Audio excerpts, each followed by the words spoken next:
Minutes. In the Iraqi capital, Baghdad, yesterday, first one in 20 years. The article detailing the strong backing shown to the UN envoy Kofi Annan's six-point plan to pacify Syria.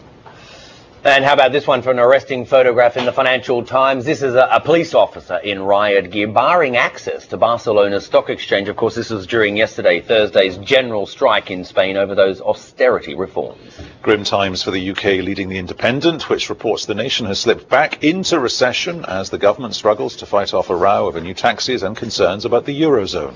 Oh, but fear not, because the Daily Telegraph says that the European Union is preparing to extend part of what it's called the Big Bazooka bailout fund and boost its firepower to more than $300 billion. Telegraph really likes the Big Bazooka. It stays with that expression day after day. The International Herald Tribune picks apart the process that's underway to find a new leader for the World Bank, something we discussed yesterday here on BBC World. The Tribune says even though an American nominee is favoured, the emerging economies, the so-called BRICS economies, are now having more of a say in that process.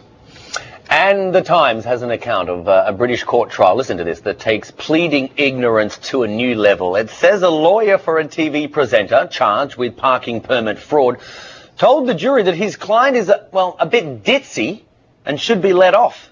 And much to her shock, she was let off. Earlier, Aaron and I were joined by Bundeep Singh Rangar, chairman of IndusView. He began with the Arab League summit in Baghdad. Well, I think the important thing here is that you've got three different parties that are backing this plan. One is the Arab League, albeit with the caveat he said. You've got the BRIC countries that came together in New Delhi a couple of days ago, and they also have endorsed the Kofi Annan plan. And last but not the least, Assad himself. And the reason for that is Kofi Annan's plan, unlike the previous Arab League plan, does not call for the removal of Assad. It talks about humanitarian aid, stopping the violence, freedom of movement, freedom for journalists to cover the story. And it's got tacit support from the Turkish Prime Minister, who's most affected by the proximity, and Obama for finding non-lethal ways of ending the conflict. So it has, I guess, in many ways, important stakeholders, because remember the last time the UN passed a resolution, China and Russia were against it, and now being part of the BRIC tacit approval, you've got more flow towards at least stopping the violence, if not removing Assad. Are we saying that Kofi Annan has spent the past week fine-tuning this because he was in Moscow, he was in Beijing, and he was saying to the Russians and the Chinese, look, okay, we know what you think about voting for some UN Security Council resolution, so if we extract this thing that you're talking about, this component, he might go for it, even though there was shelling in Homs reportedly yesterday? I believe so. I think there's background shell diplomacy going on here, and I think to some extent the fact that some of the armed conflict seems to have gone more in the government's favor in the last few weeks probably has put him in a more comfortable position, not being as cornered as out here, so therefore more accepting. Let's move on. Let's talk about and have a look at this photo again. It is certainly an arresting photograph indeed. There he is, a police officer in riot gear yesterday. Another general strike gripping Spain. This is all ahead, of course, of the budget today. I mean, what do you expect? We're expecting tough cuts. Well, and one of the signals behind the strike is that electricity consumption in this time went down 17% in Spain. So the manufacturing sector certainly was not manufacturing a lot, and people were out in the streets protesting instead. 100 days into power, this new government is announcing 35 billion euros worth of spending cuts at 15% of public spending.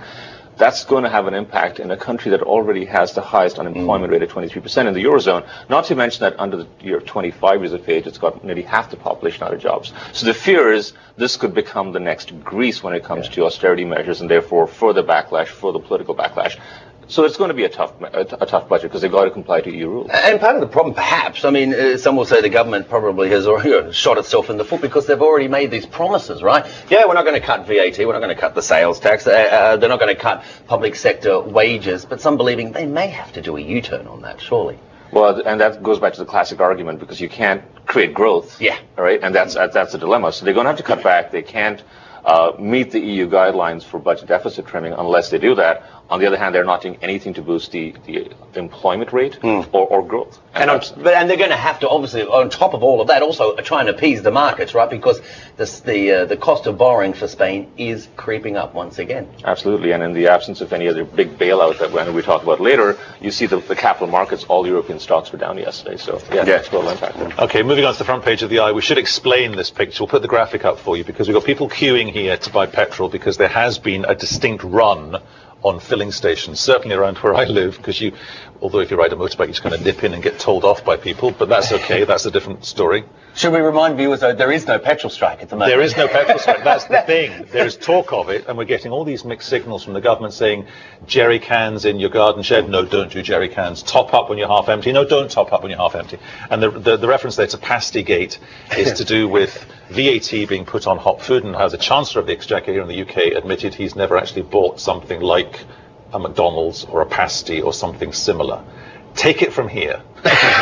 Great. Well, I'd say at least there wasn't a run on the banks, rather the petrol pumps, right? So it's not as bad as it probably could have been. But it's a sign of the times, because, here's got one of the leading countries again now, possibly, depends on what the Office of National Statistics comes back and says, is whether we are in a double-dip recession. Because if it's really a real recession, that's 2 consecutive quarters of not growth, but negative growth.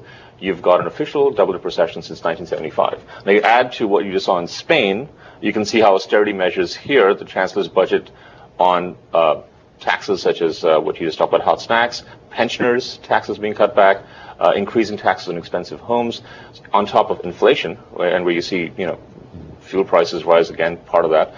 That just leads to more backlash and more austerity. So the question here is classic one again. How do we create growth? And how do we also satisfy the austerity measures? Remember the time when the S&P and other rating agencies are looking very closely at European economies. UK is on a watch list for that. There was a rather funny tweet going around yesterday. You say the question, how to create growth, and the answer is, well, you warn people that there could be a petrol strike. So petrol sales went up something like 80%, and of course go out and buy these jerry cans were also out. Yeah, that's right. Yeah. And if you want to avoid paying VAT on hot takeaway food, you buy it, and then you stand there until it cools down, and then you say, give me my 20% back on that pasty, thank you very much. EU to stoke up big Bazooka bailout fund. Big Bazooka is probably not big enough here, because the big goal was €1 trillion worth of funding available for European financial institutions, and it's shy of that. It's 740, maybe it's 800, depending on the last comment from Germany, but it's not sufficient, and it's not sufficient to create the confidence that's needed, because you've got to get financial institutions access to funds at a lower cost enough that allows them to then allow for spending and, of course, and boost the economy. And that's just not where I think the confidence level is. It's $1 trillion, and we're not quite there. Okay, well, big thanks there to Bundeep Singh, Rangar, Chairman of the Industry Review, for joining us on the newspapers. Bye-bye for now. We're back in a few minutes.